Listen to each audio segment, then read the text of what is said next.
சோனா, இதுக்கப்புறம் நாம இந்த காட்டுல ஒரு நாள் கூட நம்மளோட குழந்தைங்களை வச்சுக்கிட்டு இருக்க முடியாது. அதனால நாம இந்த காட்டை விட்டுட்டு வேற காட்டை தேடி போகலாம்னு நினைக்கிறேன். குக்குவோடாப்பா, நீங்க சொல்றதும் சரிதான். ஏற்கனவே பல பறவைகள் இந்த காட்டை விட்டு வேற காட்டை தேடி போயிட்டாங்க. நாமளும் இன்னைக்கு இந்த காட்டை விட்டு கிளம்புவோம். எப்பவுமே கோடை காலத்துல வர வறட்சியை விட இந்த வருஷம் அந்த காட்டுல வறட்சி ரொம்ப அதிகமா இருந்தது. பறவைகளுக்கு உணவு கிடைக்கிறது ரொம்ப கஷ்டமா இருந்தது. அந்த காட்டை எங்க பார்த்தாலும் காஞ்சு போய் தான் இருந்தது. கண்களுக்கு கொஞ்சம் கூட பசுமையே தென்படல. அந்த காட்டுல இருந்த பறவைங்களுக்கு காஞ்ச தானியங்கள் கொஞ்சம் கொஞ்சம் கிடைச்சுக்கிட்டு இருந்தாலும் கூட குடிக்க தண்ணீர் கிடைக்கிறது ரொம்பவும் பிரச்சனையா இருந்தது. அதனால்தான் அந்த காட்டை விட்டு நிறைய பறவைகள் வேற காட்டை நோக்கி பறந்து போனாங்க. ஏதோ இப்ப ராணா குருவி குடும்பமும் அந்த காட்டை விட்டு கிளம்ப தயாராயிடுச்சு. குக்குவோட அப்பா இத்தனை வருஷம் அந்த வீட்டை விட்டுட்டு வரதுக்கு ரொம்பவும் கஷ்டமா இருக்கு. சோனா, நாமளும் நம்ம குழந்தைகளும் உயிர் வாழ்றதுக்கு அடிப்படை தேவையான தண்ணீரும் உணவும் கிடைச்சா நாம ஏன் இந்த காட்டை விட்டு போக போறோம்? பிறகு ராணா குருவி, சோனா குருவி, அவங்களோட 2 குழந்தைங்க, இவங்க எல்லாரும் அந்த காட்டை விட்டு ஒரு பசுமையான காட்டை தேடி பறந்து போனாங்க. இவங்க இப்படி ரொம்ப தூரம் பறந்து போனாங்க. வழியில இவங்க பார்த்த நிலங்கள் எல்லாமே ரொம்பவும் காஞ்சு போய் தான் கிடந்தது. நீர்நிலைகள் எதுலயும் தண்ணீரே இல்ல. இதனால பசுமையான காடு கண்ணுக்கு தெரியற வரைக்கும் இவங்க பறந்துகிட்டே இருந்தாங்க. இப்படி பறந்த இவங்க ரொம்ப தூரம் வந்துட்டாங்க. இப்பதான் இவங்களோட கண்ணுக்கு கொஞ்சம் பசுமையான காடுகள் தென்பட ஆரம்பிச்சது. பிறகு ஒரு அருவிக்கரையில எல்லாரும் இறங்கி குளிர்ச்சியான தண்ணீர் குடிச்சிட்டு கொஞ்ச நேரம் அங்க ஓய்வு எடுத்தாங்க. குழந்தைகள் 2 பேரும் அந்த அருவிக்கரையில பறந்துகிட்டு இருந்த தும்பிகள் கூட ரொம்பவும் ஜாலியா விளையாண்டாங்க. சோனா, இந்த அருவிக்கு பக்கத்திலேயே ஏதாவது ஒரு மரத்துல நாம கூடு கட்டிக்கிட்டா நமக்கு எப்பவும் தண்ணீர் பிரச்சனையே இருக்காது. ஆமா குக்குவோடாப்பா, நாம அப்படியே செஞ்சிடலாம். அப்புறம் பக்கத்துல உள்ள காடும் நல்ல அடர்த்தியா தான் இருக்கு. அதனால நமக்கு உணவு பஞ்சமும் இருக்காது. இப்படி பேசிக்கிட்டே இவங்க இன்னும் கொஞ்சம் தூரம் பறந்து போய் கூடு கட்ட தேவையான ஒரு மரத்தை தேர்ந்தெடுத்தாங்க. அம்மா அம்மா, இந்த மரம் எனக்கு ரொம்ப பிடிச்சிருக்கு. இந்த அளவுக்கு பெரிய மரத்தை இதுவரைக்கும் நான் பார்த்ததே இல்லம்மா. ஆமாம்மா, நாம இந்த மரத்திலேயே கூடு கட்டிக்கலாமா? குக்கு, நாம இந்த மரத்துல தான் கூடு கட்ட போறோம். இனிமேல் எப்பவும் இதே மரத்துல தான் தங்க போறோம். இதை கேட்ட குழந்தைங்க 2 பேரும் ரொம்பவும் சந்தோஷமானாங்க. பிறகு அன்னைக்கு சாயங்காலத்துக்குள்ள ஒரு சின்ன அழகான வீடும் கட்டி முடிச்சாங்க. சோனா, இந்த காட்டுல நாம வசிக்கிறதுக்கான எல்லா வேலையையும் செஞ்சு முடிச்சிட்டோம். இதுக்கப்புறம் நாம வேலை தேட வேண்டியதுதான் பாக்கி. குக்குவோட அப்பா, இப்ப நீங்க வேலை தேடி எங்கேயும் போக வேண்டாம். பகல் பூரா பறந்து வந்தது ரொம்பவும் களைப்பா இருக்கும். பேசாம படுத்து தூங்குவோம். நாளைக்கு காலையில எழுந்திருச்சு வேலை தேட முயற்சி பண்ணுவோம். இப்படி பேசிக்கிட்டே இவங்க எல்லாரும் பிறகு அப்படியே தங்களோட கூடுகள்ல படுத்து தூங்க ஆரம்பிச்சாங்க. மறுநாள் பொழுது விடிஞ்சிச்சு. குக்கு, பியூட்டி, நீங்க 2 பேரும் பத்திரமா வீட்லயே இருங்க. நானும் அப்பாவும் போய் வேலை தேடிட்டு வரோம். இப்படி சொன்ன சோனா குருவி பிறகு ராணா குருவி கூட சேர்ந்து வேலை தேட வெளியில பறந்து போச்சு. இப்படி வேலை தேட பறந்து போன இவங்க ஒரு வயல்ல புறா வேலை செய்யறத பார்த்துட்டு அதுகிட்ட போனாங்க. புறா, நாங்க ரொம்ப தூரத்துல உள்ள காட்டுல இருந்து இந்த காட்டுக்கு நேத்து தான் வந்தோம். பக்கத்துல தான் எங்களோட கூடை இருக்கு. ஆமா, இப்ப இதெல்லாம் எதுக்கு என்கிட்ட வந்து சொல்றீங்க? புறான்னா, எங்களுக்கு வயல்ல வேலை பார்த்த அனுபவம் இருக்கு. அதனாலதான் உங்ககிட்ட ஏதாவது வேலை இருக்குமான்னு கேட்டு போக வந்தோம். ஓஹோ, அப்படியா விஷயம்? குருவிகளே, இந்த காட்டுல உள்ள எந்த நிலமும் இங்க உள்ள பறவைகளுக்கானது இல்ல. இதோ இப்ப நான் வேலை செய்யற நிலம் கூட என்னோடது இல்ல. இது எல்லாத்துக்கும் சொந்தக்காரங்க பக்கத்து காட்டுல இருக்கிற காலு, கோரிங்கிற 2 காகங்கள் தான். நாங்க எல்லாருமே அவங்களோட வயல்ல தான் வேலை செய்யறோம். உங்களுக்கும் வேலை வேணும்னா பக்கத்து காட்டுல இருக்கிற அவங்கள போய் பாருங்க. புறா இப்படி சொன்னதும் சோனா குருவியும் ராணா குருவியும் பிறகு பக்கத்து காட்டை நோக்கி பறந்து போனாங்க. இங்க பாருங்க குருவிகளே, எங்களுக்கு இப்ப வயல்ல வேலை செய்ய எந்த பறவைகளும் தேவையில்லை. ஏன்னா எங்க கிட்ட இருக்கிற வயல்ல வேலை செய்யறதுக்கு ஏற்கனவே நிறைய பறவைகள் இருக்காங்க. அதனால நீங்க வேற எங்கேயாவது போய் வேலை கேட்டு பாருங்க. காலுஜி, இந்த குருவிகளை பார்க்க பாவமா இருக்கு. நம்மளை நம்பி இவ்வளவு தூரம் வந்துட்டாங்க. அவங்கள போய் இப்படி வேலை இல்லைன்னு சொல்லி திருப்பி அனுப்புனா எப்படி? நீங்க ஒரு நிமிஷம் உள்ள வாங்க, கொஞ்சம் பேசணும். இப்படி சொன்ன கோரிக்காக்கும் பிறகு காலுக்காக அழைச்சுக்கிட்டு பக்கத்து ரூமுக்கு போச்சு. காலுஜி, பக்கத்து காட்டுல நமக்கு சொந்தமான தரிசு நிலம் கொஞ்சம் இருக்குல்ல. இந்த குருவிங்க கிட்ட அதை எப்படியாவது ஏமாத்தி வித்துட்டா என்ன?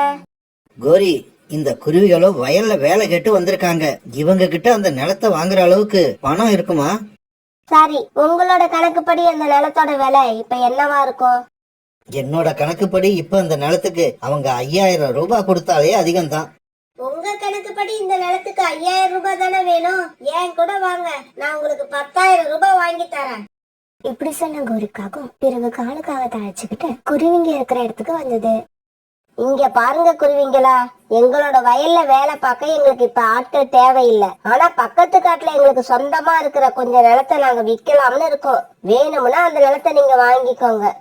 இல்லங்க, நிலத்தை வாங்குற அளவுக்கு எல்லாம் எங்க கிட்ட பணம் இல்ல.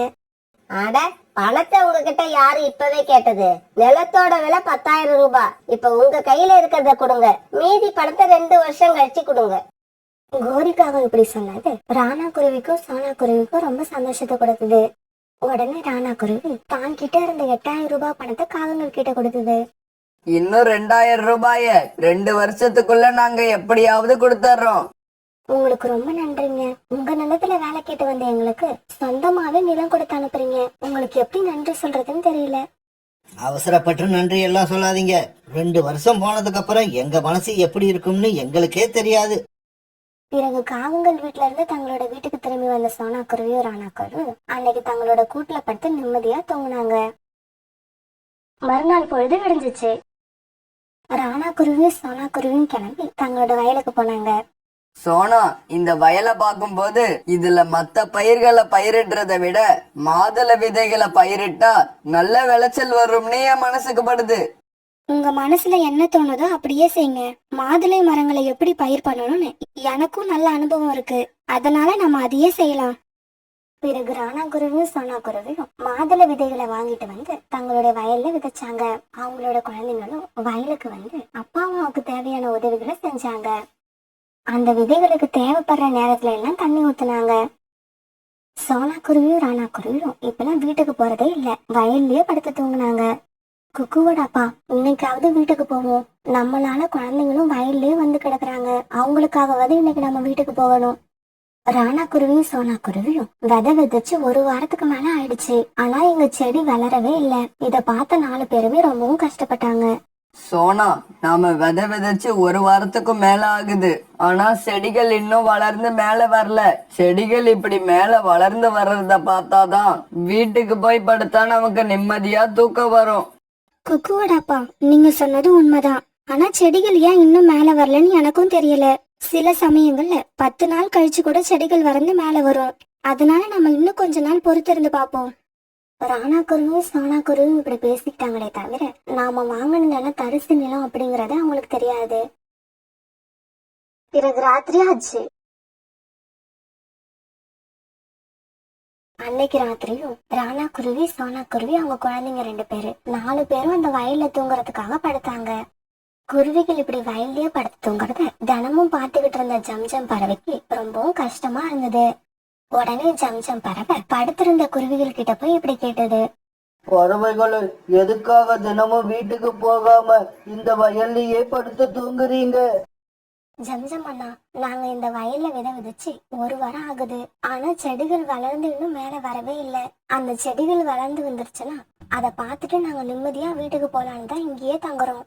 குருவிகளே, உங்ககிட்ட இந்த விஷயத்த சொல்ல கஷ்டமாதான் இருக்கு. இருந்தாலும் இத சொல்லாமலும் இருக்க முடியல. ஜம்ஜம் அண்ணா, என்ன இப்படி சொல்றீங்க? எந்த விஷயமா இருந்தாலும் அதை எங்க கிட்ட தெளிவா சொல்லுங்க. இந்த நிலம் ஒரு தரிசு நிலம். இந்த நிலத்துல விவசாயமே பண்ண முடியாது. காகங்கள் உங்களை ஏமாத்தி இந்த நிலத்தை வித்திருக்காங்க. நீங்களும் இந்த காட்டுக்கு புதுசா வந்ததால இந்த நிலத்தை பத்தி தெரியாம விலை கொடுத்து வாங்கிட்டீங்க.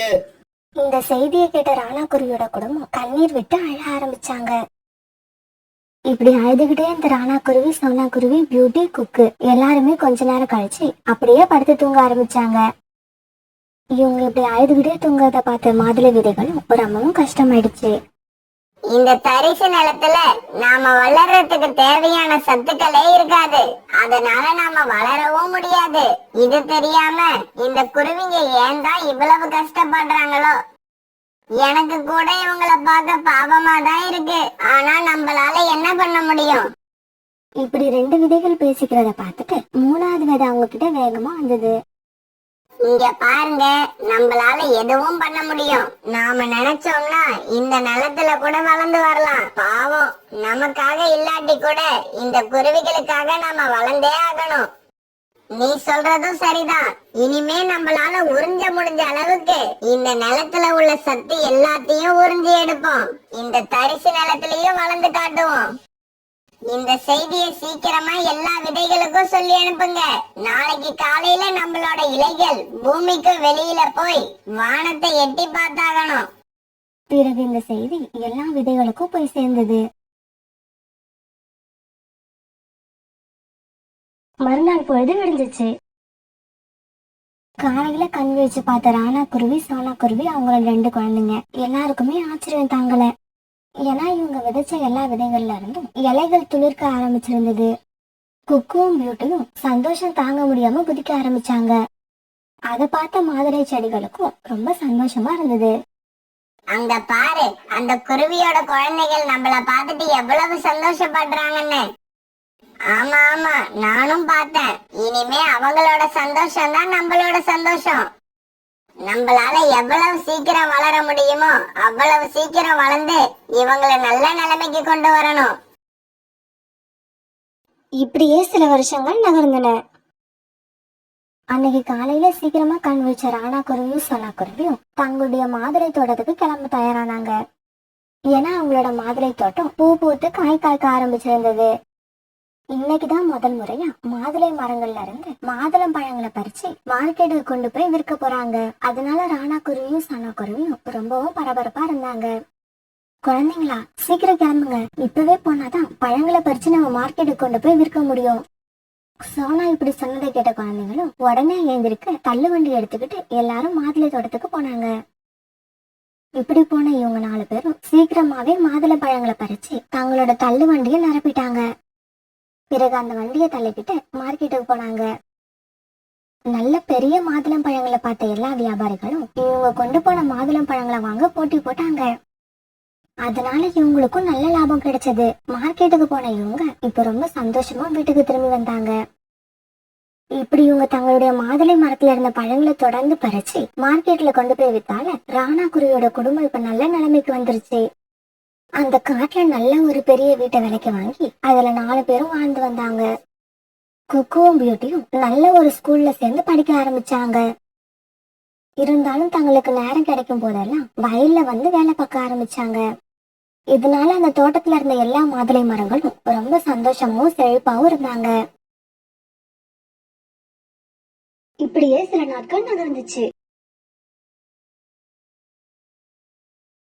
ஒரு நாள் இந்த வழியா வந்த காலுக்காகவும் கோரிக்காகவும் குருவிங்களோட மாதுளை தோட்டத்தை பார்த்துட்டாங்க. காலுஜி, நம்மளோட தரிசு நிலமா இது? என்னால நம்பவே முடியல. நீ வேற கோரி, நானே நம்ப முடியாம தான் பாத்துக்கிட்டு இருக்கேன். தரிசு நிலத்துல இவ்வளவு மாதுளை மரங்கள் எப்படி முளைச்சு வந்ததுன்னு எனக்கு ஒரே ஆச்சரியமா இருக்கு. காலுஜி, நாம இந்த நிலத்தை அந்த குருவிங்க கிட்ட வித்தே இருக்க கூடாது. பெரிய தப்பு பண்ணிட்டோம். கோரி, இப்பவும் ஒன்னும் கெட்டு போகல. அந்த குருவிகள் கிட்ட இருந்து நாம இன்னும் முழு பணத்தையும் வாங்கல. இன்னும் நமக்கு 2000 ரூபாய் அந்த குருவிங்க பாக்கி வச்சிருக்காங்க.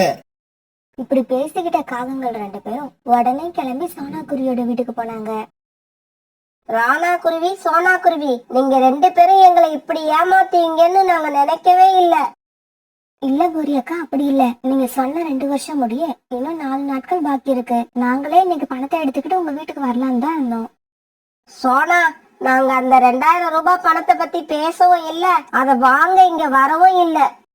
அப்படியா? அப்ப வேற எதுக்காக இங்க வந்தீங்க? அதையாவது சொல்லுங்க. இந்தாங்க, நீங்க கொடுத்த 8000 ரூபாய். நாங்க கொடுத்த நிலத்தை நாங்களே திருப்பி எடுத்துக்கிறோம். இல்ல, இது அநியாயம், அக்கிரமம். நீங்க இப்படி செய்யக்கூடாது. வெறும் காடா கடந்த அந்த நிலத்தை இந்த நிலைமைக்கு கொண்டு வர நாங்க எவ்வளவு கஷ்டப்பட்டோம் தெரியுமா? இப்ப அந்த மாதுளை தோட்டத்துல நிறைய மாதுளை பழங்கள் காய்ச்சி தொங்கறத பார்த்த நீங்க பொறாம பிடிச்சு இந்த மாதிரி பேசுறீங்க. இங்க பாருங்க, ஏன் இப்படி வளவலன்னு பேசிக்கிட்டு இருக்கீங்க? நாங்க ஏதோ ஞாபகத்துல விலை குறைச்சலா உங்ககிட்ட சொல்லிட்டோம். இப்பவும் அந்த மாதுளை தோட்டத்தை உங்களுக்கே கொடுக்க தயாரா இருக்கோம். ஆனா அதுக்காக நீங்க 3 லட்சம் ரூபாய் தரணும். அதுவும் நாளைக்கு ஒரு நாள் தான் உங்களுக்கு டைம் கொடுப்போம். நாளைக்குள்ள உங்களால 3 லட்சம் ரூபாய் கொடுக்க முடியலன்னா நாளை மறுநாள் அந்த மாதுளை தோட்டம் எங்களுக்கு சொந்தம் ஆயிடும். இப்படி சொன்ன காகங்கள் அங்கிருந்து தங்களுடைய வீட்டுக்கு பறந்து போனாங்க. மறுநாள் பொழுது விடிஞ்சிச்சு. ராணா குருவி, சோனா குருவி, அவங்க 2 குழந்தைங்க எல்லாரும் தங்களுடைய மாதுளை தோட்டத்துல சோகமா உட்கார்ந்துருந்தாங்க. எல்லார் கண்ணுல இருந்தும் கண்ணீர் வந்துகிட்டே இருந்தது. அம்மா, நாளையில இருந்து நாம இந்த தோட்டத்துக்கு வரக்கூடாதா? அம்மா, இந்த நிலத்தையும் மாதுளை மரங்களையும் என்னால மறக்க முடியாது. நான் தினமும் இங்க வருவேன். இவங்க எல்லாம் இப்படி அழுதுகிட்டு இருக்கத பார்த்த ஒரு மரம் இப்படி பேச ஆரம்பிச்சது. குருவிகளே, என்னாச்சு உங்களுக்கு? இவ்வளவு நாளா சந்தோஷமா இருந்த உங்க முகத்துல இன்னைக்கு அந்த சந்தோஷம் இல்ல, கண்ணுல கண்ணீர் வருது. இதுக்கு என்ன காரணம்? ஒரு மரம் இப்படி கேட்க சோனா குருவி நடந்த கதையை அழுதுகிட்டே அவங்க கிட்ட சொல்லுச்சு. இதுதான் விஷயமா? நீங்க எதுக்கும் கவலைப்படாம வீட்டுக்கு போங்க. நாங்க எல்லாரும் உங்களுக்கு மட்டும்தான் கட்டுப்படுவோம். காகங்களுக்கு கட்டுப்படணும்னு எங்களுக்கு ஒண்ணும் அவசியம் இல்ல. அப்படி யாராவது எங்களை கட்டுப்படுத்தணும்னு நினைச்சா அவங்க ரொம்ப கஷ்டத்தை அனுபவிப்பாங்க.